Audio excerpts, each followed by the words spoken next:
mendukung kandidat nomor urut 1. Lantas bagaimanakah semangat dan yel-yel dari pendukung kandidat nomor urut 2? Inilah dia.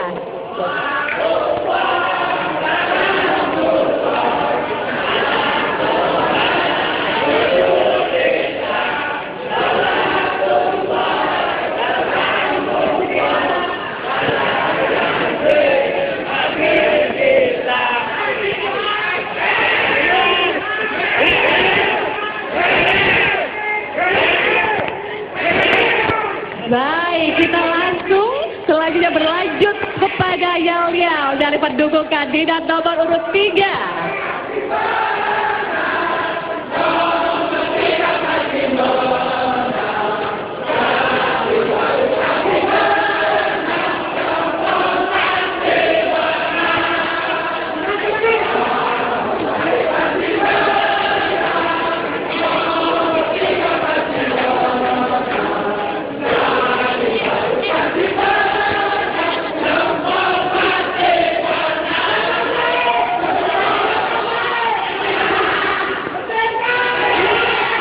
Baik, lantas bagaimanakah semangat dan juga yel-yel dari para pendukung kandidat nomor urut 4?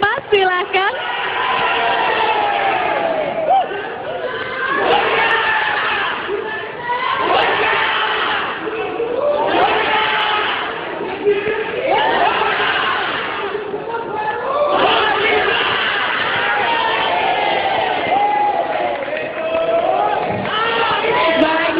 Untuk para pendukungnya dan pemirsa di rumah, Anda tentu ingin tahu lebih lanjut tentang seperti apakah visi dan misi dari para kandidat ini. Sebelum Anda mencoblos nanti pada 29 Agustus 2013, penyampaian visi dan misinya akan disampaikan dalam waktu 1 menit 30 detik dan diawali dari kandidat nomor urut 1. Silakan. Penyampaian visi dan misi, Bapak, kami silakan. Mohon maaf, suaranya itu tidak jelas. Tidak jelas terdengar. Baik, kami persilakan untuk menyampaikan visi dan misi. Oh, iya. Dari nomor urut 1, silakan. Assalamualaikum warahmatullahi wabarakatuh. Ya, mohon maaf suara saya agak serak karena kampanye terus. Ya, alhamdulillah.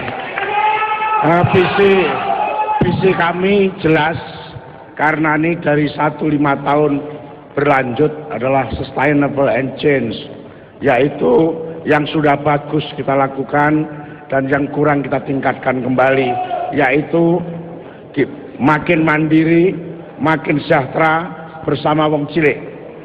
Oh ya, mengapa ini jadi penekanan kita, yaitu makin mandiri, menyiapkan diri satu ekonomi, kehidupan ekonomi yang mandiri di Jawa Timur dan masuk di dalam pasar bebas di APTA. Yang kedua, makin sejahtera jelas, semua telah dirasakan pembangunan 5 tahun ini. Yang ketiga adalah bersama wong cilik, karena memang tujuan kita adalah bukan memperluas jurang disparitas tapi memperpendek, dan Jawa Timur adalah disparitasnya paling pendek di antara Jawa, Bali ya, baik itu Gini rasio maupun itu. Ini satu hal yang perlu kami sampaikan. Baik, waktu telah habis, luar biasa. Terima kasih sekali lagi untuk kandidat nomor urut 1. Dan selanjutnya kita saksikan bersama, inilah dia penyampaian visi dan misi dari kandidat nomor urut 2. Silakan. Bismillahirrahmanirrahim. Assalamualaikum warahmatullahi wabarakatuh. Visi misi beres bersama rakyat Egy Sihab itu sudah jelas menyatakan bahwa menuju Jatim seharusnya adalah bertakwa kepada Allah Subhanahu wa taala. Karena kalau orang bertakwa, janji Allah di Quran akan didatangkan barokatin fi samawati wa ma fil ard. Allah datangkan berkah dari langit dan bumi. Maka dari itu dalam perspektif ketakwaan ini jangan diartikan sempit. Secara umum kita mengerti bahwa takwa adalah menjalankan perintah Allah dan menjauhi larangannya. Nah, bagaimana takwa dalam politik, takwa ekonomi, takwa pendidikan dan seterusnya, kita punya konsep yang sangat jelas. Misalnya dalam perspektif ekonomi, hari ini masih banyak kantong-kantong kemiskinan di Jawa Timur. Hari ini masih banyak orang yang susah dan meminta-minta. Oleh karena itu, ini menunjukkan sesungguhnya masyarakat itu belum takwa. Karena hak-hak mereka hak-hak mereka tidak diberikan. Banyak kasus yang udah 40 tahun juga belum selesai-selesai. Kasus Tanjung Sari, kasus korban tanah dan lain sebagainya yang berkait dengan satu situasi itu. Maka situasi ini menunjukkan pemimpin yang ada tidak mengajak rakyatnya bertakwa kepada Allah. Apalagi masih ada terus-menerus doli tidak pernah di stop. Itu keadaan yang sangat jelas. Maka oleh karena itulah dalam kesempatan ini, bagaimana Allah mau redho kepada masyarakat Jatim kalau dia tidak menunjukkan ketakwanya kepada Allah Subhanahu wa taala? Bagaimana Allah akan mensejahterakan Mohon maaf, nomor 2 waktu telah masyarakat Jatim? lagi untuk nomor 2. Dia tidak bertakwa kepada Allah. Selanjutnya inilah dia pemaparan visi dan misi dari kandidat nomor urut 3. Silakan. Assalamualaikum warahmatullahi wabarakatuh. Merdeka! Besok kita merayakan 68 tahun HUT Proklamasi Kemerdekaan, tapi sayang sampai hari ini melaksanakan kehendak konstitusi, membebaskan biaya sekolah aja belum bisa Jawa Timur ini. Ya, oleh karena itu kami bertekad ke depan di bidang pendidikan kami ingin membebaskan biaya operasional pendidikan. Yang kedua di bidang kesehatan. Kita prihatin, mestinya Jawa Timur dengan penduduk 38 juta itu punya kamar kelas 3 sesuai aturan itu sekitar 38.000. Tapi setelah saya cek angkanya, ternyata sampai sekarang hanya punya 11.500 kamar kelas 3. Memprihatinkan sekali. Kita akan selesaikan itu. Kita akan merubah strategi pembangunan. Nanti kita kuatkan desa. Dan saya kalau terpilih akan memberikan bantuan 500 juta rupiah per desa per tahun. Dan itu sangat mungkin. Kita juga ingin untuk kaum buruh. Ini problem kronik ya, tiap tahun masalah outsourcing ya. Kemudian guru BUTT, guru honorer sampai sekarang juga belum terselesaikan. Oleh karena itu bersama kami, mari coblos nomor 3, kita akan bebaskan biaya sekolah, kita kuatkan desa, kita tingkatkan pelayanan kesehatan, dan petani bisa makin baik. Baik, waktu telah habis dan berlanjut luar biasa nomor 3, dan kita lanjutkan dia pemaparan visi dan misi dari kandidat nomor urut 4. Kami persilahkan. Assalamualaikum warahmatullahi wabarakatuh. Terima kasih, saya dan Pak Herman. Sejak kemarin kami sampaikan bahwa kami ingin merubah paradigma kepemimpinan di Jawa Timur, bahwa gubernur dan wakil gubernur bukanlah penguasa tetapi administrator dan koordinator pembangunan. Oleh karena itu terhadap persoalan pendidikan, kami ingin membangun koordinasi antara sektor pemerintah dan sektor private, antara pemerintah provinsi dan pemerintah kabupaten kota.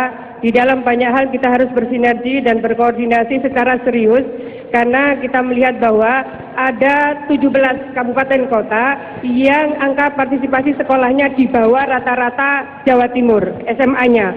Oleh karena itu 17 kabupaten kota yang di bawah rata-rata Jawa Timur itu harus mengalami akselerasi secara signifikan. Oleh karena itu kami menawarkan dikaitkan dengan pengentasan kemiskinan secara struktural. Kami ingin menawarkan untuk anak nelayan yang miskin, anak petani yang miskin, dan anak buruh yang miskin. Kami ingin mendirikan asrama di pesantren, supaya ada harapan mereka bahwa kelak mereka terdidik, mereka juga punya harapan penjahteraan kehidupan keluarga mereka. Bagaimana kemudian harapan mereka untuk bisa menjadi sarjana. Kami ingin pada tahun pertama mendirikan asrama mahasiswa di Surabaya, di Malang, dan di Jember. Anak-anak nelayan miskin, anak-anak buruh yang miskin, anak petani yang miskin harus punya harapan untuk menjadi sarjana. Setelah habis, tepuk tangan sekali lagi untuk keempat kandidat yang luar biasa ini. Dan pemirsa, saat ini Jawa Timur sedang dihadapkan dengan sebuah tantangan di bidang pendidikan. Begitu banyak tantangan yang membutuhkan jawaban dan solusi yang akan ditawarkan oleh keempat kandidat ini. Nantikan kami usai jeda pariwara berikut ini.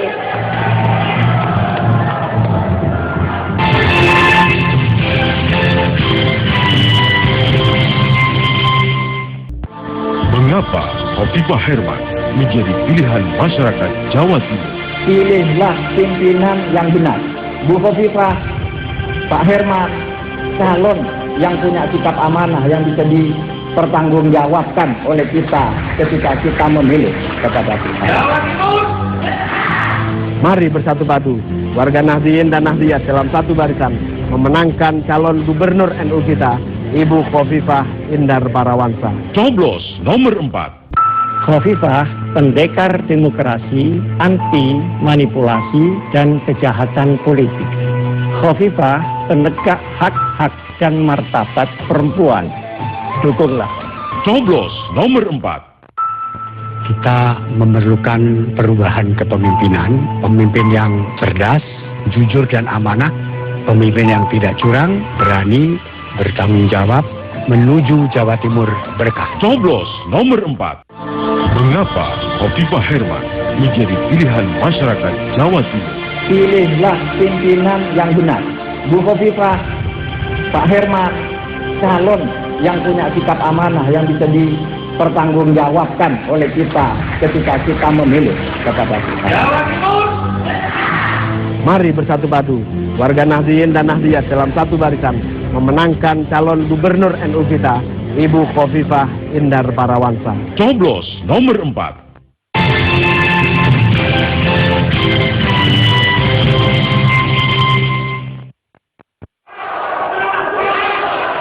Baik, luar biasa, tepuk tangan sekali lagi untuk kita di sini semuanya. Luar biasa pemirsa, suasana di Shangri-La Hotel Surabaya dalam debat kandidat Gubernur dan Wakil Gubernur Jawa Timur periode 2014-2019. Tepuk tangan sekali lagi. Dan di segmen ini fokus kita akan berbincang masalah pendidikan, karena memang ada pekerjaan-pekerjaan rumah yang memang patut diselesaikan atau bahkan mungkin ditingkatkan. Nah, pasangan nomor urut 1 kemudian dilanjutkan nomor urut 2, 3, dan 4 nantinya akan memilih satu pertanyaan seputar pendidikan yang nanti akan digali lebih lanjut oleh panelis pertama kita. Ada Pak Daniel M. Roshid di sana. Baik, kami persilakan untuk pasangan nomor urut 1 kita saksikan di layar LCD kita. Kita akan menyaksikan bersama ada beberapa pilihan yang akan dipilih oleh kandidat nomor urut 1. Kita saksikan bersama, inilah dia pilihan dari kandidat nomor urut 1. Baik. Iya, di layar monitor tampaknya yang dipilih A, B, C, atau D, Bapak. Sebelah kanan dan kiri tampaknya layar monitornya yang A, B, atau A, B, C, D. Silakan. Iya. Yang A, baik. Pertanyaan nomor yang A yaitu, apakah pendidikan boleh disamakan dengan persekolahan? Jika tidak boleh, mengapa praktek pendidikan selama ini terlalu menekankan pendidikan formal melalui persekolahan? Pendidikan non formal dinomor 2-kan dan pendidikan informal di dalam keluarga terbengkalai. Bagaimana menanggapinya? Nanti langsung ditanggapi oleh panelis kita. Terima kasih. Justru harus ada keseimbangan antara formal dan informal ini. Sejarah pendidikan di Jawa Timur berangkat dari informal, dari pondok-pondok pesantren yang memberikan basis akhlak, loyalitas, dan kemudian etika di dalam pendidikan itu. Pendidikan formal melengkapi yang informal seperti ini. Oleh sebab itu, pendidikan pertama dan utama adalah di keluarga.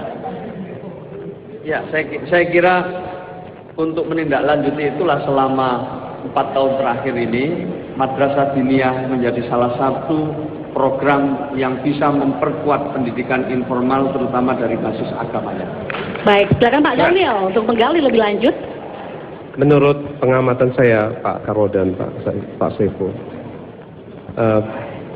keluarga sekarang ini justru mengalami tekanan-tekanan serius karena sekolah terlalu dominan. Banyak orang tua itu pasrah bongkoan pada sekolah, sehingga fungsi-fungsi pendidikan di keluarga itu hampir-hampir tidak ada. Jadi ada masalah serius di keluarga, Pak. Dan belum lagi kalau upah buruhnya rendah. Ya, istri harus keluar dari rumah, yang menyediakan sarapan tidak ada. Diserahkan kepada pembantu atau orang lain. Ya. Bagaimana? Pertama adalah justru kami ngambil posisi informal, memperbuat di basis paling dasar, yaitu sekolah agama dan keagamaan. Karena tidak ada gunanya kemudian kualitas tentang teknologinya, ilmu pengetahuannya bagus, kalau kemudian akhlaknya tidak bagus. Dan kita lihat bersama, tamu-tamu di luar Jawa Timur dengar di Surabaya, Malang jarang ada klakson. Itu bentuk peradaban yang bagus di Jawa Timur. Ya, saya kira ini tidak sepenuhnya kami perbuat. Ini bukan karena gubernurnya, tapi memang akhlak di Jawa Timur berkembang menjadi lebih bagus. Ya. Bagus. Ya. Pembentukan akhlak itu biasanya justru dimulai di rumah oleh contoh ayah dan ibu. Jadi kalau tadi saya katakan bahwa kebanyakan orang tua sekarang itu pasrah bongkoan ke sekolah. Bahkan sekarang ada istilah pendidikan karakter di sekolah. Seolah-olah karakter itu dibentuk di sekolah. Padahal sebetulnya lebih baik di rumah. Betul. Ya. Ya memang dari sana kemudian mengapa kesadaran baru ini tumbuh di Jawa Timur, maka keluarga-keluarga sekarang sudah ingin membangun hubungan lewat pendidikan yang paling dasar, menggabungkan PAUD, menggabungkan parental education-nya, dan menggabungkan kemudian di dalam itu bagaimana sebetulnya berinteraksi dengan anak. Oleh sebab itu ibunya dilibatkan di dalam parental education seperti itu. Jalan ini 10.000 PAUD PAUD yang digabungkan dari 3 non-sektor itu jadi 1. PKK gimana Pak D? Saya kira ini program yang sangat luar biasa. PKK memulai terintegrasinya 3 ini, yaitu pendidikan tentang keluarga, pendidikan usia dini, dan kemudian di situ dijadikan satu atap dari 3 ini. Jalan 10.000 ini, 10.000 jalan. Tetapi jelas sebagai idealnya belum terlaksana. Tapi kapal ini berjalan menuju pelabuhan yang jelas. Ya. Ya. Saya berharap ada perhatian yang lebih pada keluarga. Mempererat keluarga itu lebih penting daripada terlalu banyak membuang dana untuk sekolah, padahal rumah dan keluarga masih lemah. Termasuk gizi. Baik, waktu telah habis, tangan sekali lagi untuk nomor 1. Dan kita berlanjut ke kandidat nomor urut 2. Pilihannya tinggal B, C, dan D. Pertanyaan mana yang dipilih? Nomor 2, jadi B. Yang B ya, baik. Pertanyaannya mohon mungkin disimak dengan baik. Pembinaan guru sebagai profesi mestinya dilakukan oleh organisasi profesi guru seperti dokter oleh Ikatan Dokter Indonesia, insinyur oleh Persatuan Insinyur Indonesia. Tapi sekarang ini tidak demikian. Guru dianggap lebih sebagai pegawai, bukan profesional. Bagaimana pendapat dari kandidat nomor urut 2? Silakan. Ya, karena guru itu bagian dari sistem pendidikan, maka saya lebih condong tetap pemerintah yang mengatur. Organisasi profesi tadi hanya penopang untuk lebih membuat satu situasi lebih baik. Artinya bisa pengawasan, bisa sinergi dan lain sebagainya. Tapi yang paling penting adalah, tadi saya di Blitar, itu ada seorang guru tidak tetap, apa GTT ya, itu sudah 15 tahun nggak diangkat-angkat. Ini kan kerjaan pemerintah ngapain aja selama ini gitu. Ini luar biasa itu satu contoh. Ada juga mereka guru dinia atau madin itu gajinya 60.000 sampai 75.000 coba. Bayangkan itu menurut saya zolim dalam pemerintahan itu, karena orang dibuat menjadi menderita, orang membuat jadi terpacu untuk kriminal. Oleh karena itu penataan itu harus lewat pemerintah tanggung jawab. Pendidikan, kesehatan, perumahan, itu pemerintah. Organisasi profesi hanya membantu lebih baik keadaan. Baik, ini Pak Daniel tampaknya sudah tergelitik untuk bertanya. Bagaimana? Jumlah guru itu sebenarnya sudah terlalu banyak sebenarnya. Masalahnya di distribusi. Guru kita itu jumlahnya sudah banyak sekali, lebih banyak dari rata-rata negara maju bahkan. Rasio guru per murid itu jauh lebih banyak daripada negara-negara maju. Persoalannya di distribusi. Nah, distribusi itu bisa jadi sumber korupsi. Ya, orang minta ditaruh ini harus kasih duit dan sebagainya. Jadi persoalannya di distribusi, tidak pada jumlah. Ya, jadi kalau distribusinya persoalannya apa? Itu kan teknis aja itu. Nggak ada persoalan itu teknis aja. Oleh karena itulah kenapa pentingnya penataan organisasi. Ada tingkat Kementerian Pendidikan itu kan bisa ngatur bersama kepala dinasnya. Jadi itu teknis distribusi. Justru kalau bicara kebanyakan, saya masih bilang kurang. Banyak sekali yang kurang. Bagaimana mau kebanyakan? Datanya begitu. Pak Profesor kok merasa guru sudah banyak, orang masih banyak yang bodoh kita ini. Oleh karena itu saya kira soal distribusi tidak masalah. Kalau saya gubernur akan beres itu, namanya aja beres. Tolong dibereskan distribusinya Pak ini. Ya. Sebab kenyataannya distribusinya yang buruk. Jumlahnya sudah jauh lebih Ya dari itu cukup. tugas pemerintah, makanya organisasi profesi tidak mampu untuk itu. Dia nggak punya budgeting, dia tidak punya SDM yang lebih mumpuni di dalam konteks itu.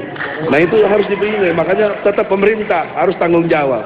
Ya. Karena disitulah tanggung jawab pemerintah langsung kepada Allah sebenarnya yang paling utama. Kalau kepada DPRD itu gampang dibohongin, disuap beres semuanya. Jadi kepada Allah nggak bisa itu. Masa sampai orang nggak bisa diangkat sampai 15 tahun tuh ngapain aja coba? Ya. Itu Pembinaan profesi itu biasanya sebuah pekerjaan disebut profesi ada 3 syarat. Ya. Pertama, melalui pendidikan tertentu. Yang kedua, memiliki kode etik. Yang ketiga, memiliki organisasi profesi. Nah, Jadi itu organisasi profesi lagi teknis, itu untuk profesi dikaitkan dengan kelembagaannya. Tapi ini bicara tanggung jawab pemerintah. Pemerintah bertanggung jawab sesuai Undang-Undang Dasar 45. Itu pendidikan itu tanggung jawab negara. Negara dalam hal ini di tingkat daerah ya gubernur dengan bupati, wali kota pada tingkat daerah itu. Jadi nggak bisa. Organisasi profesi hanya sinergi dan kebersamaan untuk menyelesaikannya. Nah, guru itu bukan pegawai biasa sebetulnya, dia sebuah profesi. Lain dengan pegawai kecamatan. Yang Karena penting guru disejahterakan lah Pak. Dia memiliki tanggung jawab profesi. Waktu telah habis, tepuk tangan sekali lagi. Nah kita penasaran begitu ya. Ini nomor 3, nomor 4. Nomor 3 punya pilihan C atau J. C, baik. Pertanyaannya mungkin bisa disimak baik-baik. Pendidikan sebenarnya sektor yang sudah didesentralisasikan ke pemerintah kabupaten atau pemerintah kabupaten kota. Tapi banyak kebijakan yang masih sentralistik seperti ujian nasional dan sekarang kurikulum 2013 justru lebih sentralistik daripada kurikulum sebelumnya, yaitu kurikulum tingkat satuan pendidikan atau KTSP. Banyak Pemkab atau Pemkot gagal memanfaatkan kesempatan otonomi melalui pendidikannya. Bagaimana sikap dari kandidat nomor 3? Betul, ini salah ini. Jadi pemerintah ini mestinya hanya pemerintah pusat ya, 6 kewenangan absolut itu. Jadi masa pendidikan itu mestinya sudah didesentralisasikan. Oleh karena itu saya menolak UNAS. Tidak ada negara lain mewajibkan UNAS. Jadi mestinya undang-undang itu kan sudah menyerahkan pada sekolah kelulusan, kenaikan. Mereka lah yang lebih tahu ya. Demikian juga undang-undang yang baru ini kan sudah lebih baik lah ketika kemudian menempatkan kebutuhan sebagai orientasi. Kebutuhannya apa, kurikulum beradaptasi dengan kebutuhan lokal dan sebagainya. Baik, silakan Pak Dhani bisa menggali lebih lanjut. Pak Bambang keberatan dengan ujian nasional Pak ya? Iya. Iya. Berarti pemerintah provinsi paling tidak harus memiliki semacam standar daerah, standar pendidikan daerah. Iya. Saya lihat pemerintah provinsi belum memiliki. Karena gubernurnya belum saya. Iya. Agak malu kan kalau kita Jawa Timur pakai standar Papua. Malu sekali Pak. Jadi begini, dulu pernah penelitian Profesor Andi Hakim Nasution ya, Rektor IPB. Ujian nasional itu kemudian tidak menggambarkan kemampuan daerah. Ada kemudian yang memberikan kecenderungan nilai tinggi, ada yang kecenderungan nilai rendah. Jadi mestinya kebijakan provinsi ini mengkoordinasikan kota kabupaten. Dengan demikian standar yang tadi Pak Daniel sebut itu bisa dilakukan. Wilayah kan punya target-target tertentu, ini kondisional. Mestinya itu yang konsisten terhadap roh, semangat, jiwa otonomi daerah. Jiwa otonomi daerah itu pada hakikatnya adalah pengakuan keberagaman daerah. Jangan diantem kromo se-Indonesia podo. Tidak bisa. Itu kan sama-sama sentralistik seperti tadi pertanyaannya. Jadi esensinya pengakuan daerah, biarkan daerah berkembang, tumbuh sesuai potensinya, sesuai kultur dan segala sumber daya dukung yang ada. Ya, kalau Pak Bambang menolak ujian nasional, ya, ini berarti juga lebih harus menggunakan model evaluasi yang baru. Oh iya. Ya. Semacam sebenarnya KTSP, Ya. kalau KTSP itu tidak cocok dengan ujian nasional. Lah iya Pak, jadi bahkan ini yang keterlaluan. UNAS kemarin sampai urusan mencetak aja disentralisasikan. Guru sekarang, saya pernah jadi wali kota Surabaya, mengajukan pengangkatan guru baru. Mengajukan pengangkatan guru baru sesuai kebutuhan, ternyata tidak disetujui sama pemerintah pusat. Saya pikir ini problem serius ini. Serahkanlah sudah pendidikan itu pada daerah desentralisasi dan daerah otonom di kota kabupaten. Oke. Iya. Soal distribusi guru bagaimana Pak? Begini Pak, saya pernah dipandang kelebihan guru. Kalau guru itu perbandingannya satu guru satu kelas 30 memang mungkin bisa dianggap lebih ya. Tapi saya punya cita-cita, satu kelas itu tidak usah banyak-banyak. Satu kelas itu 20 siswa aja lah. Dengan satu guru ngajar 20 siswa, maka guru itu bisa memberikan perhatian individual. Ya, tidak klasikal begitu. Ini negara yang maju, Pak, misalnya Finlandia. Di Finlandia itu negara yang pendidikan maju di dunia.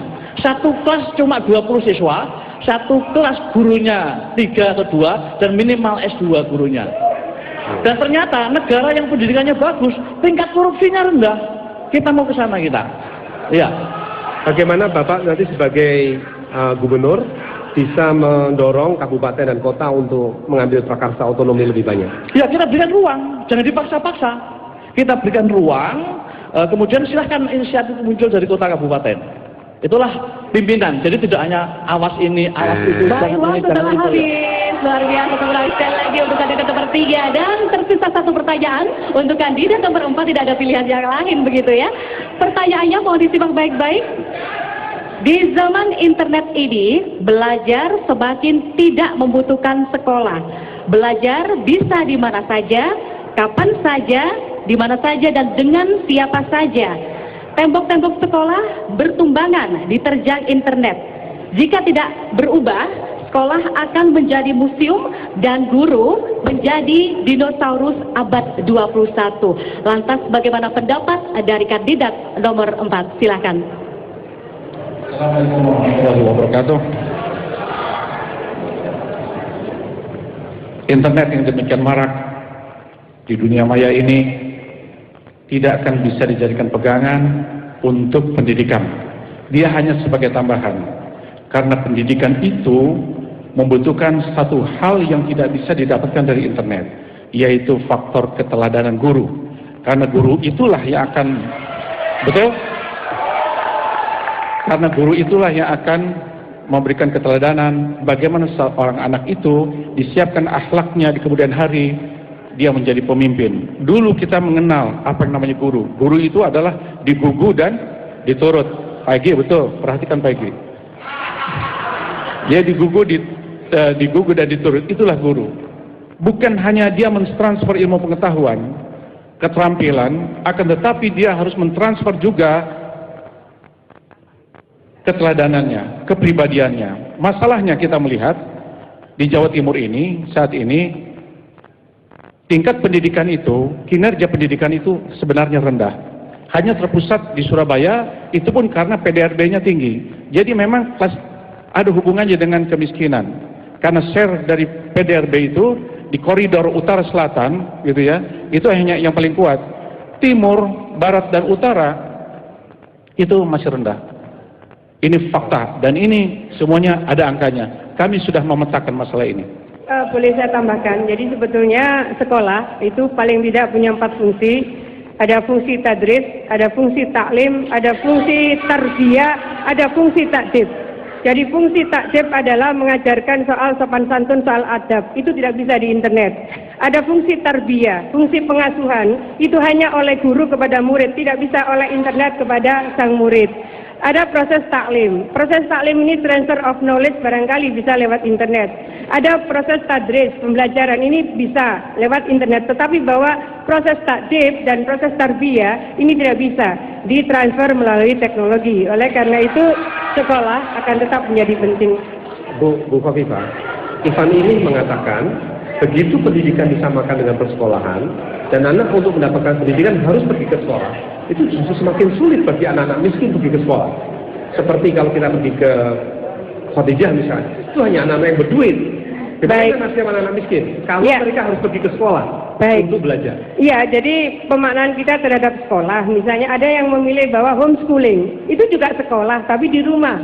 Lalu kemudian ada banyak sekali sekolah-sekolah untuk daerah quarter atau slum area. Itu juga sekolah, tetapi bahwa format sekolahnya tidak sesistemik, tidak sereguler sekolah-sekolah yang middle up, ada middle low. Jadi saya rasa stratifikasi dari layanan pendidikan bisa dilakukan di sekolah yang terstratifikasi, jujur bahwa ada strata menengah ke atas, ada strata menengah ke bawah. Oleh karena itu fungsi pemerintahan, kalau misalnya kita berpacu pada Undang-Undang Dasar 45, lalu kemudian Undang-Undang Sisdiknas, tidak boleh kurang lah anggaran pendidikan itu dari 20%. Jadi saya rasa ini harus jadi komitmen bersama. Ya.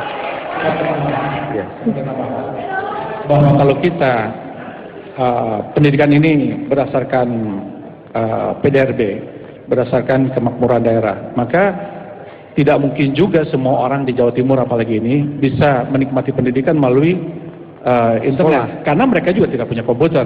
Itulah menandakan bahwa masyarakat Jawa Timur sebenarnya masih miskin. Sekali lagi untuk seluruh kandidat yang luar biasa ini pemirsa. Dan pemirsa di rumah, sesaat lagi kita akan menyaksikan bersama debat antar kandidat di mana kita akan mengetahui bersama bagaimana pola pikir, solusi yang akan mereka tawarkan seputar kerukunan antar umat beragama. Kami akan segera kembali usai jeda pariwara ini dan tetaplah bersama kami dalam debat kandidat gubernur dan wakil gubernur Jawa Timur periode 2014-2019.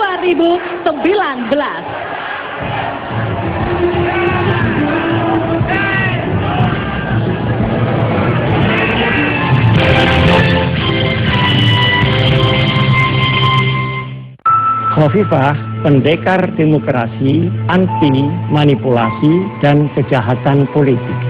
Khofifah, penegak hak-hak dan martabat perempuan. Dukunglah. Coblos nomor 4. Kita memerlukan perubahan kepemimpinan, pemimpin yang cerdas, jujur dan amanah, pemimpin yang tidak curang, berani, bertanggung jawab, menuju Jawa Timur berkah. Coblos nomor 4. Mengapa Khofifah Herman menjadi pilihan masyarakat Jawa Timur? Pilihlah pimpinan yang benar.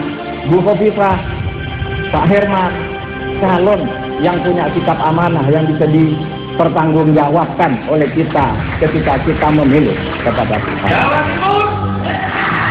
Mari bersatu padu, warga Nahdliyin dan Nahdliyat dalam satu barisan memenangkan calon gubernur NU kita, Ibu Khofifah Indar Parawansa. Coblos nomor 4. Khofifah, pendekar demokrasi, anti manipulasi dan kejahatan politik. Khofifah, penegak hak-hak dan martabat perempuan. Dukunglah. Coblos nomor 4. Kita memerlukan perubahan kepemimpinan, pemimpin yang cerdas, jujur dan amanah, pemimpin yang tidak curang, berani, bertanggung jawab, menuju Jawa Timur berkah. Coblos nomor 4.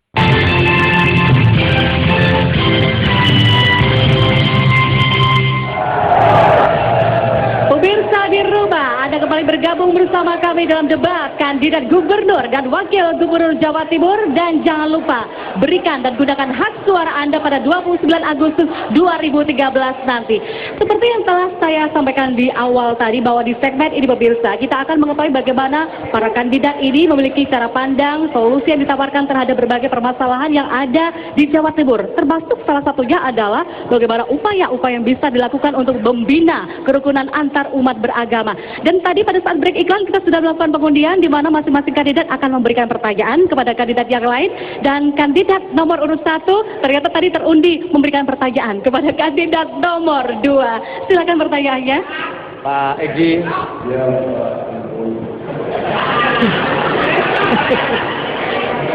Bagaimana Pak Egi membereskan kerukunan antar umat beragama maupun intern umat beragama? Ini pertanyaan pertama. Ya, dasar kita bertindak sebagai pemerintah dunia adalah konstitusi. Di dalam konstitusi pasal 29 ayat 2 sangat jelas, Undang-Undang Dasar 45, bahwa negara menjamin setiap warga negaranya dalam menjalankan agama dan atau keyakinannya. Jadi dalam perspektif undang-undang ini, kalau terjadi konflik, maka kita tetap mengacu kepada Undang-Undang Dasar ini sebagai patokannya. Kemudian yang paling diutamakan lagi dalam konsep Islam tentu namanya musyawarah. Bagaimana musyawarah digalakan, ada majelis ulama, ada tokoh-tokoh masyarakat, ada para kiai yang dianggap berpengaruh untuk bisa menyelesaikan konflik. Jadi Islam, instrumennya apa Pak? Ya? Instrumennya apa? Instrumennya ya kita sebagai pemerintah memfasilitasi. kepada majelis ulama, tokoh, dan lain sebagainya yang konfliknya antar umatnya itu sendiri. Problemnya menurut saya di mana mereka itu sebenarnya konflik itu kan karena kurangnya pembinaan pemerintah. Artinya pemerintah selama ini kenapa terjadi konflik harus tahu diri gitu loh. Kenapa terjadi konflik gitu? Semakin maju sebuah negara, semestinya pemerintah semakin berkurang perannya di tengah-tengah masyarakat. Oh tidak, dalam hal-hal tertentu tidak harus demikian, karena masalah agama ini masalah yang sangat prinsipil. Di dalam konteks struktur itu ada tanggung jawab pemimpin, imam gitu loh. Jadi sebagai pemimpin itu istilah saya punya namanya dosa struktural. Jadi bapak-bapak ini ya dosa strukturalnya besar karena umat itu nggak bisa dilepaskan. Bagaimana masalah agama dilepaskan kepada maunya kayak perdagangan bebas? Nggak bisa. Itu harus jelas, strict, harus ada perintah. Atiullah wa atiur rasul wa ulil amri minkum. Itu jelas itu. Saya senang pegangannya konstitusi. Hanya di dalam konstitusi itu kemudian peranan pemerintah itu fasilitasi dan mensejahterakan, peranan ulama, tokoh masyarakat yang sebetulnya di dalam akidahnya. Pemerintah tidak boleh masuk di posisi itu. Gitu. Nah, ini konstitusi kita. Ya, tidak ada dalam konteks larangan. Konstitusi pasal berapa, ayat berapa? Ada itu. Ini pemerintah itu punya kewenangan mengatur masyarakat. Karena ada tanggung jawab pada dia begitu. Pak Edi, saya ingin menjelaskan satu, bahwa agama itu adalah hak-hak pribadi yang dilakukan oleh seseorang. Tetapi di dalam konteks Undang-Undang Dasar jangan mengganggu agama yang lain. Ya. Apakah dengan pemerintah mengatur itu mengganggu? Belum, tidak ada judulnya mengganggu. Ini kan judulnya konflik. Ya, antar umat beragama. Ya, peran pemerintah harus main begitu. Oleh sebab itu, khusus di dalam akidah itu diberikan kepada majelis ulama di bawah koordinator pemerintah, yaitu Menteri Agama, dan itu tidak didelegasikan di daerah. Otonomi daerah tidak ada delegasi di bidang agama, tetapi tetap kita berikan fasilitasi proses itu. Ya. Kalaupun ada aturan gitu, salah itu. Nah, tadi sesuai undian sebelumnya nomor 2 ini akan memberikan pertanyaan kepada nomor 3. Silakan bertanya aja, masih tentang bagaimana upaya membina kerukunan umat beragama. Ya, Mas Bambang, Mas Said, ya. Di dalam konteks kerukunan misalnya yang konkret terjadi kan sekarang ini, sepengetahuan saya di Madura ada penganut Syiah yang terzolimi atau apa, itu bagaimana Anda menyelesaikannya? Terima kasih Bang Egi. Kita ini pemimpin, calon pemimpin untuk masyarakat Jawa Timur baru. Ketika kemudian seorang gubernur masuk ke persoalan-persoalan teknis, maka ia bukanlah gubernur lagi. Jadi problematik kita di Jawa Timur tentang masalah agama dan keagamaan kita justru karena tidak dimulai oleh pendidikan. Bang Egi, non sewu, saya bermimpi justru saat ini yang terjadi ketika mulai ada sekat, ketika mulai ada gejolak, ketika ada mulai sikap-sikap yang temperamental, itu karena semata-mata pendidikan kita tidak berkarakter. Yang pertama, itu karena disebabkan pendidikan agama dan keagamaan menjadi subordinasi dari pendidikan umum kita. Justru kalau kemudian pendidikan agama, Pak Dekarwo, Gus Ipul tadi menyampaikan dalam sesi pertama soal madrasah diniyah, soal pondok pesantren. Problematik kita karena disubordinasi, tidak ada payung hukum, seharusnya Mas Said, sebentar. Maksud saya begini, saya nanyanya fokus tadi soal Syiah, ini gimana gitu loh. Jangan melebar-lebar itu. Di Madura itu tidak pernah sejarahnya ada konflik agama. Faktanya ada. Kalau kemudian mulai ada sekat, kalau kemudian mulai ada konflik, itu bukan konflik agama, itu hanyalah ism, ini hanyalah perbedaan mazhab. Maka pemerintah harus hadir. Pemerintah butuh ulama, iya. Bahwa kemudian terjadi letupan, pokok persoalan letupannya bukan semata-mata ism. Masyarakat Madura tidak pernah terjadi sampai saat ini. Tapi saya orang yang tidak percaya jika itu adalah konflik agama. No. Kehadiran pemerintah sekarang ada, tapi faktanya mereka tetap bahkan semacam menjadi diusir atau tidak bisa kembali ke tempatnya begitu. Itu kan fakta tuh. Jadi di mana kehadiran pemerintah kalau begitu? Itu lain bab. Pemerintah harus hadir, saya sudah katakan wajib, bahwa butuh proses kawan-kawan saudara Syiah kembali ke daerah asal, ke tumpah darahnya harus. Ini bukan zaman lontong. Tapi sisi lain tadi Pak Karwo bilang pemerintah nggak boleh hadir, gimana Anda? Karena lemah di dalam melakukan advokasi, pembinaan, itu saja. Belum aparatur negara kita. Satu hal lagi ya Pak. Tapi saya menolak kalau itu dikatakan di Madura ada konflik agama. Tidak pernah terjadi konflik agama antar saya umat. Orang Madura, antar umat. Saya ingin memastikan antar umat beragama lagi, Masya Allah tidak pernah terjadi. Konteks Syiah tadi sama Sunni paling tidak ini itu. soal isma. Ya gimana menyelesaikannya, kan itu yang saya tanya. Bang Haji kalau mungkin. Waktu telah habis, terima kasih tepuk tangan sekali lagi.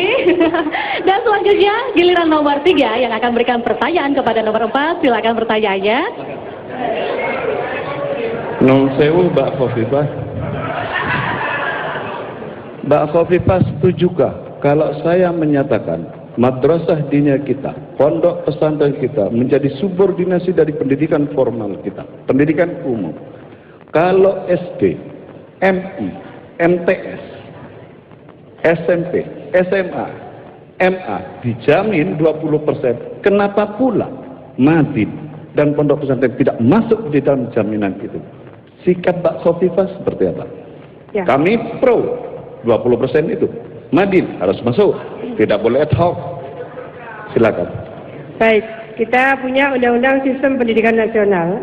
Seluruh proses yang memberikan layanan pendidikan mestinya terintegrasikan di dalam the whole system dari sistem pendidikan nasional kita.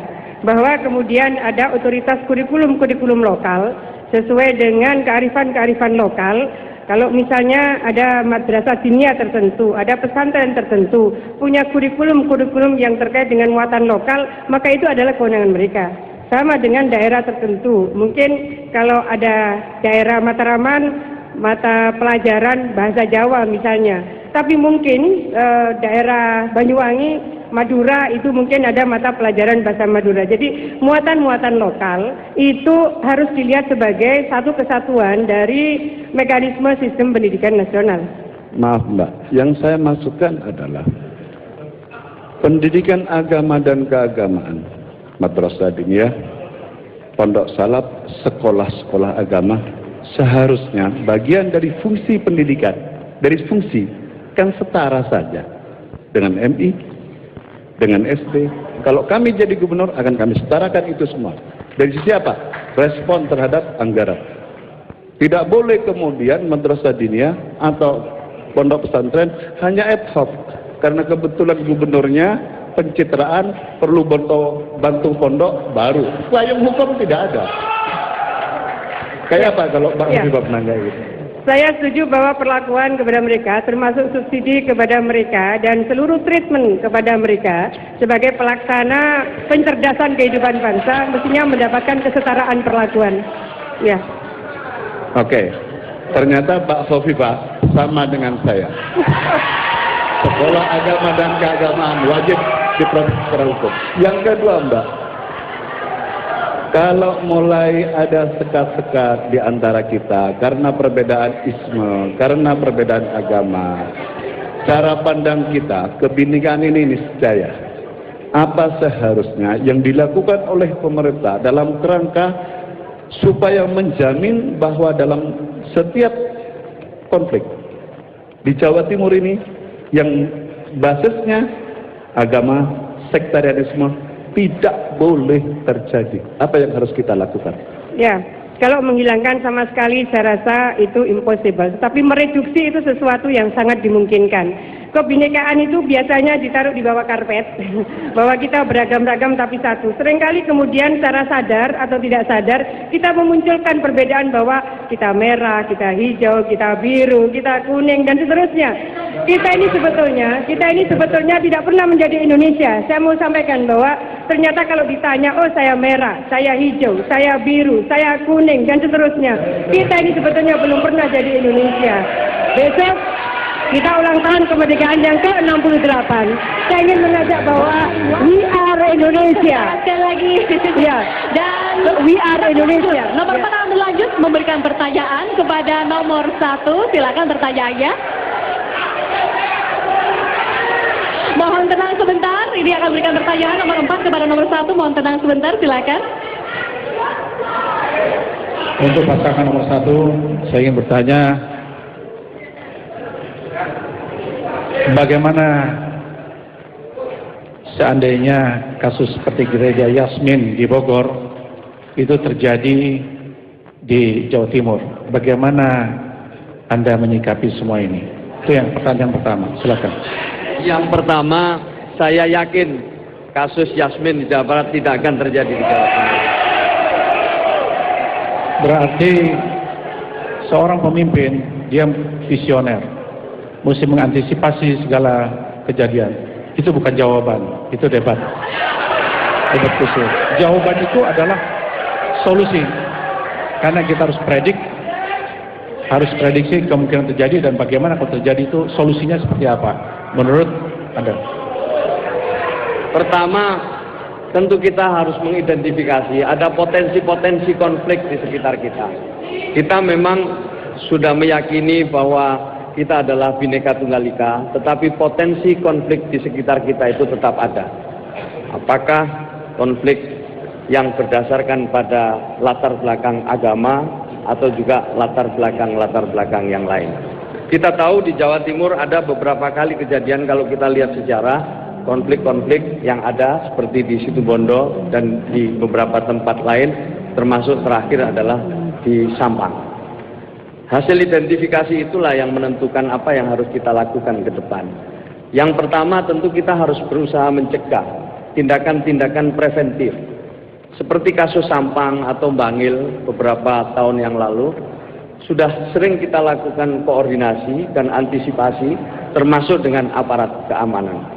Bahwa bahkan ini kalau kita misalnya ingin ambil contoh kasus Sampang, setahun sebelumnya Pak Gubernur sudah berusaha untuk memberikan solusi, salah satu di antara mereka untuk sementara pindah di kabupaten lain, dan solusi itu berjalan.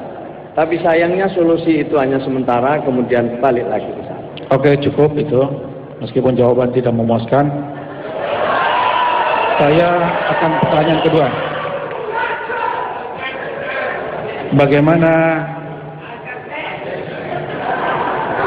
pemahaman Bapak mengenai hubungan antara paham agama dan terorisme, dan bagaimana menyikapi serta bagaimana solusinya untuk mengurangi potensi itu?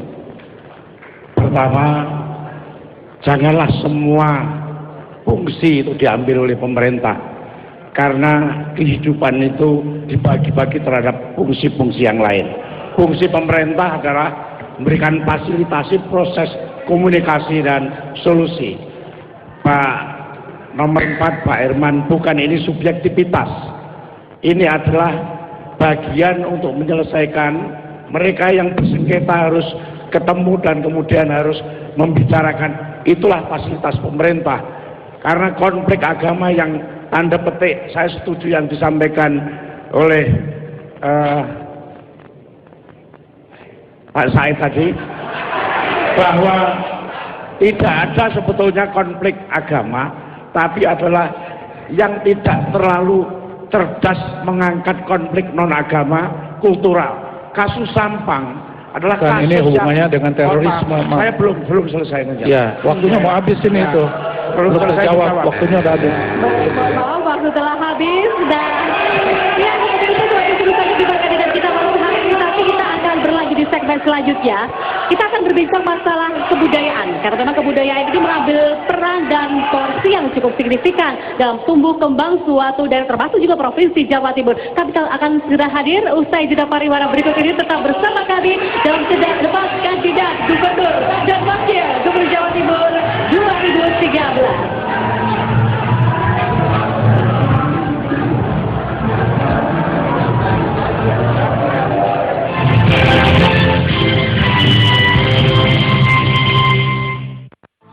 Mengapa Khofifah Herman menjadi pilihan masyarakat Jawa Timur? Pilihlah pimpinan yang benar. Bu Khofifah, Pak Herman, calon yang punya sikap amanah yang bisa dipertanggungjawabkan oleh kita ketika kita memilih kepada kita. Mari bersatu padu, warga Nahdliyin dan Nahdliyat dalam satu barisan memenangkan calon gubernur NU kita, Ibu Khofifah Indar Parawansa. Coblos nomor 4. Khofifah, pendekar demokrasi, anti manipulasi dan kejahatan politik. Khofifah, penegak hak-hak dan martabat perempuan. Dukunglah. Coblos nomor 4.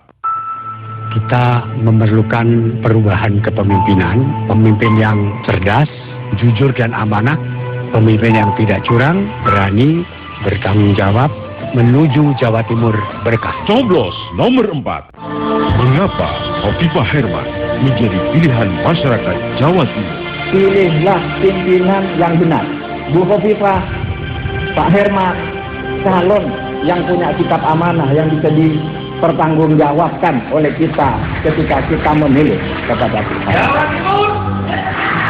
Mari bersatu padu, warga Nahdliyin dan Nahdliyat dalam satu barisan memenangkan calon gubernur NU kita, Ibu Khofifah Indar Parawansa. Coblos nomor 4.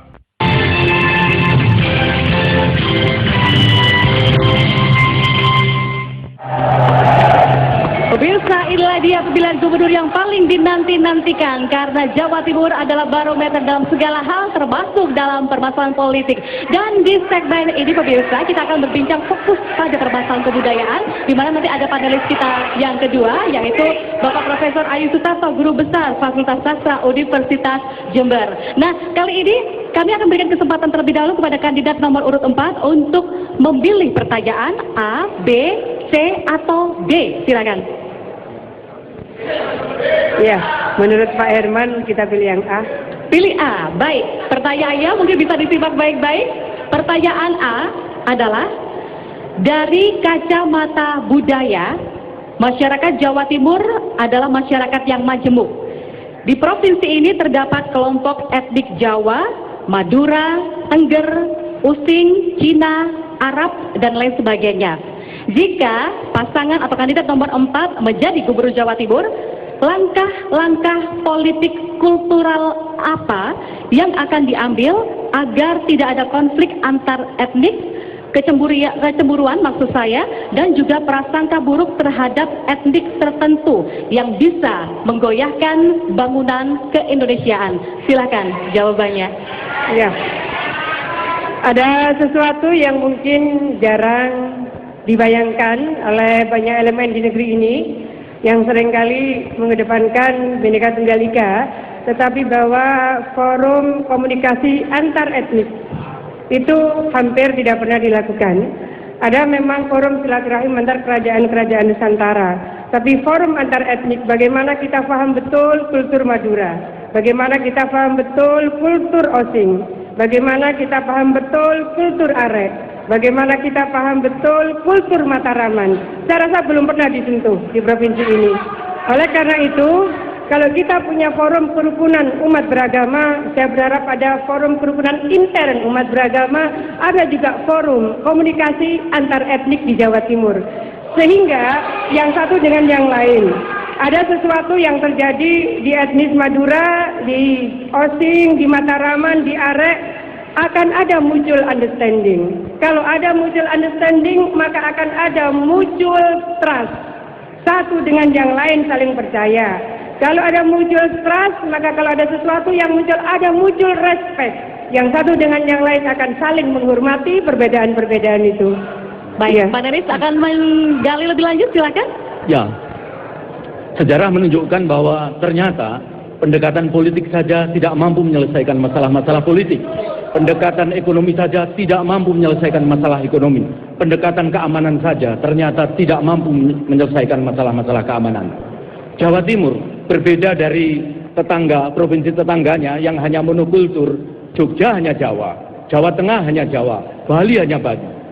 Tetapi Jawa Timur adalah multikultur.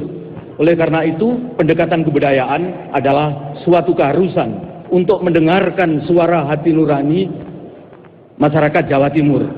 Jangan sampai terulang seperti dulu, melihat Ambon dengan mata Jakarta, meraba Papua dengan tangan Jakarta, mendengarkan Aceh dengan telinga Jakarta. Jangan sampai terdulu. Ya, jadi harus ada pendekatan kebudayaan. Oleh karena itu, saya bermimpi gubernur yang akan datang bukan hanya diberi kendaraan dinas, tetapi juga diberi kapal laut dinas. Ya, sehingga apa? Gubernur akan datang ke Bawean menyapa masyarakat Bawean, akan datang ke Pulau Sapeken, menyapa masyarakat Sapeken, menyapa masyarakat Kangean dan macam-macam. Bagaimana? Baik, silakan pertanyaannya. Ya, pertanyaannya apa yang akan Ibu lakukan kalau Ibu menjadi gubernur dengan menggunakan pendekatan kebudayaan? Ya, jadi seperti yang tadi saya sampaikan, forum komunikasi antar etnik ini menjadi sangat penting. Bagaimana komunikasi antar etnik Madura, lalu Mataraman, lalu Arek, lalu Osing itu dibangun secara interaktif. Pepadi misalnya ada Persatuan Pedalang Indonesia. Luar biasa, para pedalang ini menyampaikan, mensosialisasikan berbagai nilai-nilai luhur bangsa, nilai-nilai luhur yang bisa menjadi referensi bagi kehidupan masyarakat dimanapun, termasuk di Jawa Timur. Tapi bagaimana atensi pemerintah terhadap kehidupan para pedalang misalnya? Mereka pelestari budaya, pelestari nilai-nilai kearifan yang luar biasa. Salah satu contohnya, saya ingin mengajak kepada kita semua, adakah misalnya di Madura, adakah misalnya di wilayah Osing, di Mataraman dan di area ada public spare? Itulah mimbar rakyat untuk berekspresi. Setelah habis, terima kasih nomor 4 dan selanjutnya nomor 3 memilih pertanyaan B, C atau D? C. Baik, pertanyaan C adalah Provinsi Jawa Timur sangat kaya akan cultural heritage atau pustaka atau warisan budaya. Namun kekayaan tersebut belum memberikan sumbangan yang berarti bagi kesejahteraan masyarakat. Apakah pasangan calon punya formula atau resep untuk memanfaatkan pustaka atau warisan budaya tersebut semaksimal mungkin? Silakan tanggapannya. Iya, jadi sebelum saya jawab, kita mengingatkan para pendiri republik ini mengingatkan ketika bangsa itu menegara, ada 3 hal yang harus diwujudkan. Bagaimana negara itu berdaulat di bidang politik, mandiri di bidang ekonomi, dan berkepribadian di bidang budaya. Nah, berangkat dari sana, ada contoh ya, di Jepang itu ada salah satu kota namanya Kochi. Di sana ada tarian khas yang namanya tarian Yosakoi. Tarian Yosakoi itu difestivalkan. Pertama di kota Kochi, di prefektur Kochi, lama-lama secara nasional. Dan setiap bulan Agustus disiarkan langsung secara internasional. 4 hari ya, tahun 2005, 4 hari festival Yosakoi itu menghasilkan pendapatan 11 miliar yen. Artinya dari budaya yang dikelola dengan baik, ternyata mendapatkan keuntungan ekonomi di samping mempertahankan budaya itu sendiri. Baik. Nah, di kita banyak ya. Misalnya bagaimana ludruk kita festivalkan, rujak kita festivalkan, ya. Saya yakin yang begini-begini tidak hanya mempertahankan istilahnya pusaka budaya itu sendiri, tetapi juga memberikan impact macam-macam. Ketika orang rame-rame berdatangan, itu menjalin silaturahmi, saling kumpul, saling kenal, sehingga impactnya itu tidak hanya di persoalan ekonomi, tapi juga kerukunan, kemudian tentu orang makin rukun, keamanan makin kondusif. Jadi luar biasa dampaknya. Baik, ya. Pak Ayu bisa memberikan pertanyaan atau kalau Bapak nanti menjadi gubernur, kebijakan budaya macam apa yang akan Bapak ambil? Karena begini, kita seringkali ada konflik ya. antar dengan Malaysia, rebutan warisan budaya. Angklung kita rebutan, alhamdulillah kita menang. Kemudian wayang, shadow puppet kita rebutan, alhamdulillah kita menang. Baik. Batik kita rebutan, alhamdulillah kita menang. Nah, sekarang ini kebijakan budaya yang akan kita usulkan adalah REOK untuk menjadi Intangible World Heritage. Iya. Dan saya beritahu bahwa sekarang ini negara Kertagama sudah menjadi Memory of the World, Baik, jadi diakui oleh kebijakan UNESCO. budaya apa yang Jadi akan kebijakan diambil budaya begitu ya? macam apa yang akan Bapak ambil? Baik, silakan nomor 3. Begini, saya kan belum jadi gubernur, tapi saya pernah punya pengalaman jadi wali kota. Nah, pada saat jadi wali kota, bisa di Surabaya itu ada 63 grup reok, Pak. Ya, saya tiap hari Sabtu Minggu kita biayai dengan APBD pemerintah kota. Kita biayai dengan APBD pemerintah kota. Grup reok itu secara bergiliran tampil di Balai Pemuda, sehingga para turis yang waktunya sempit tidak perlu jauh-jauh ke Ponorogo. Cukup Sabtu Minggu silahkan datang ke Balai Budaya. Dan ini dulu grup-grup reok ini kan tidak punya waktu tetap, ada tanggapan. Dengan adanya tanggapan tetap, mereka ada penghasilan lumayan, bisa menghidupkan grup reoknya. Kita punya makanan dan minuman tradisional, Pak, punya kain tradisional, dan itu mempunyai prospek yang bagus. Betul Pak. Gini Pak, sejak saya jadi wali kota, sajian kepada tamu, saya paksa makan rawon, saya paksa makan lontong balap. Bahkan orang-orang ini guyon, Pak, ada pelatih sepak bola, sekarang pelatih timnas itu ngomong, saya ini hitam karena rawon. Mereka mengatakan black soup. Gado-gado mereka menamakan Indonesian salad. Artinya pusaka budaya apakah yang berupa bentuk seni suara, makanan, memang harus kuliner, harus dipertahankan lewat upaya-upaya konkret, tidak hanya membangun wacana, tidak. Itu konkret. Apakah Bapak punya bahwa ayam penyet akan bisa menyaingi Kentucky Fried Chicken? Kita berlanjut ke kandidat selanjutnya. Silakan kandidat nomor 2 memilih B atau pertanyaan D. B atau D, silakan. Konsisten nomor 2 B. Nomor 2 B, baik. Pertanyaannya adalah terkait dengan kerukunan umat beragama di Jawa Timur, belum menunjukkan prestasi emas. Masih ada titik-titik hitam yang mengotori wajah Jawa Timur terkait toleransi antar umat beragama.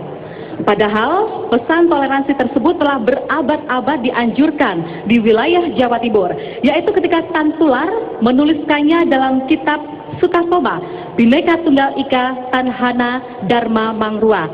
Nah, bisakah Jawa Timur menjadi pelopor dalam membangun toleransi antar umat beragama? Silakan bisa ditanggapi.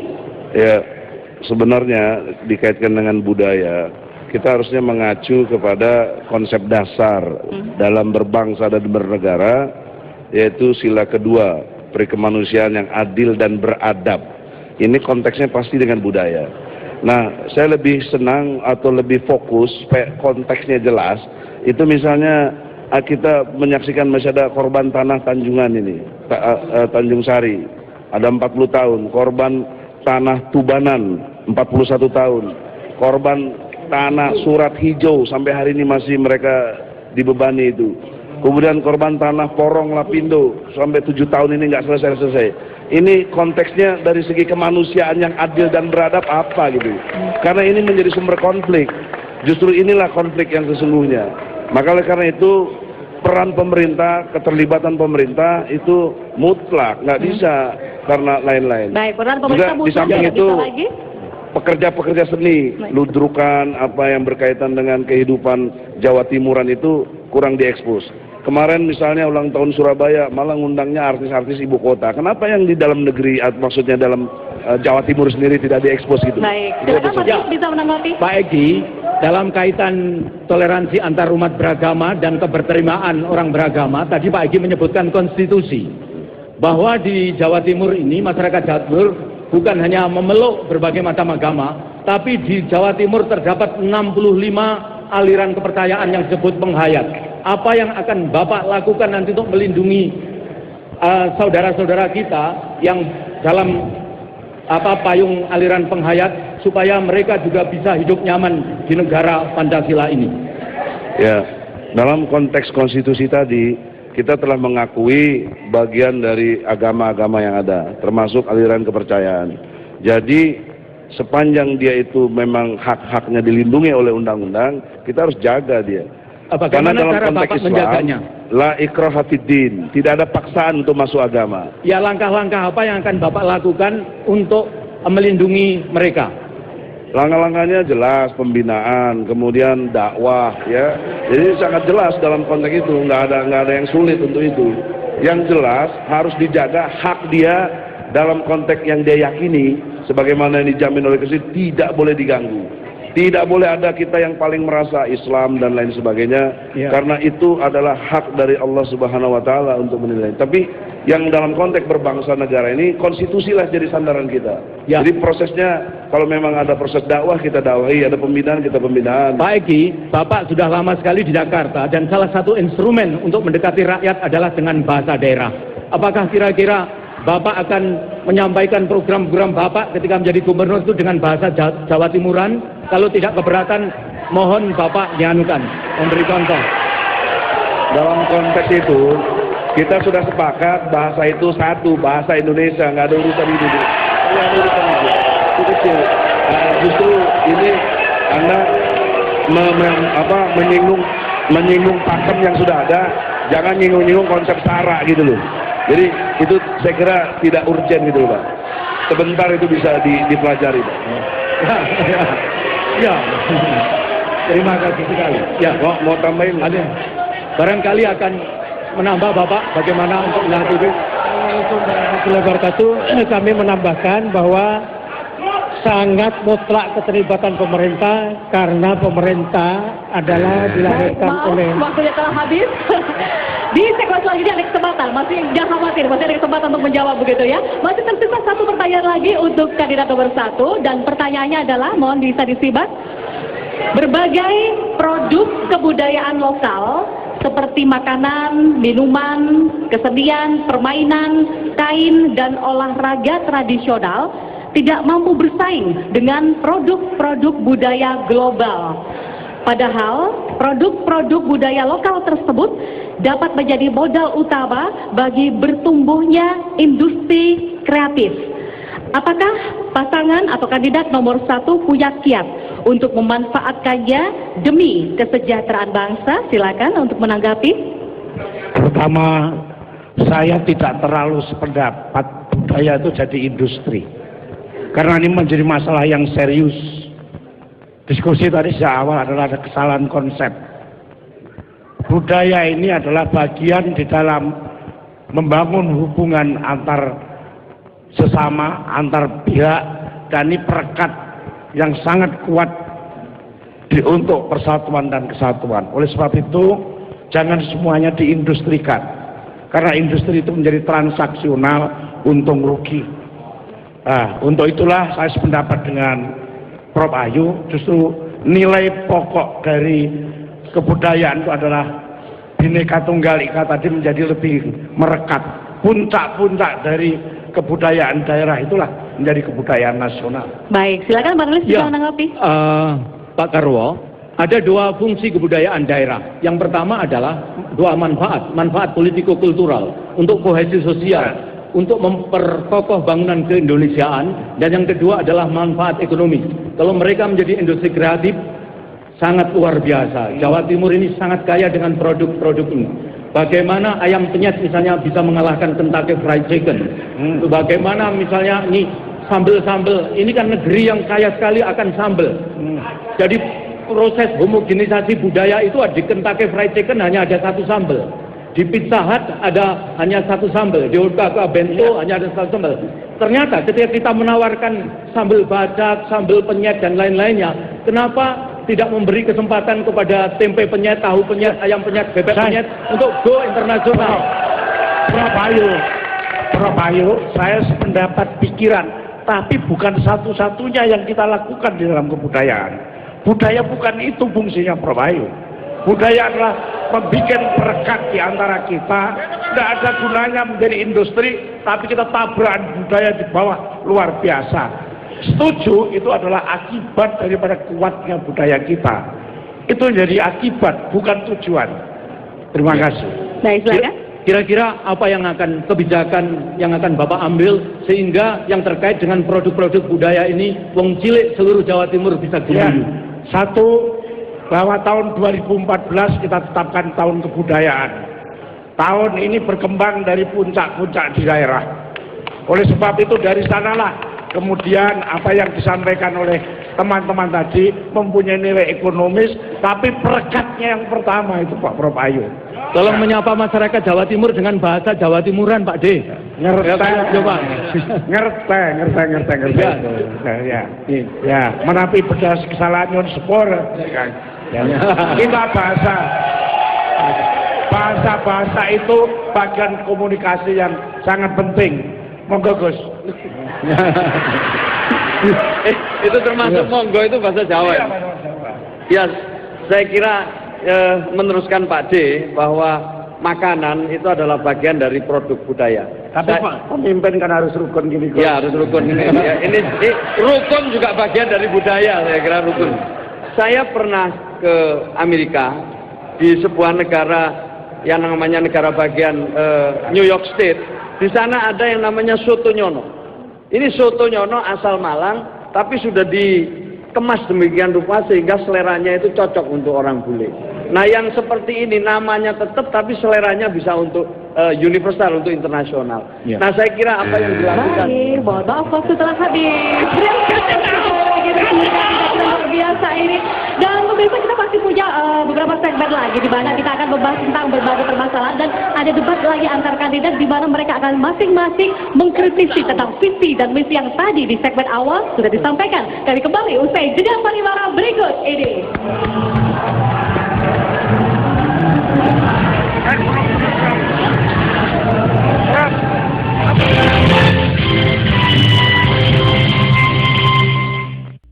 Khofifah, pendekar demokrasi, anti manipulasi dan kejahatan politik.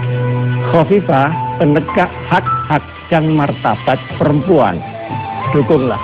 Coblos nomor 4. Kita memerlukan perubahan kepemimpinan, pemimpin yang cerdas, jujur dan amanah, pemimpin yang tidak curang, berani, bertanggung jawab, menuju Jawa Timur berkah. Coblos nomor 4.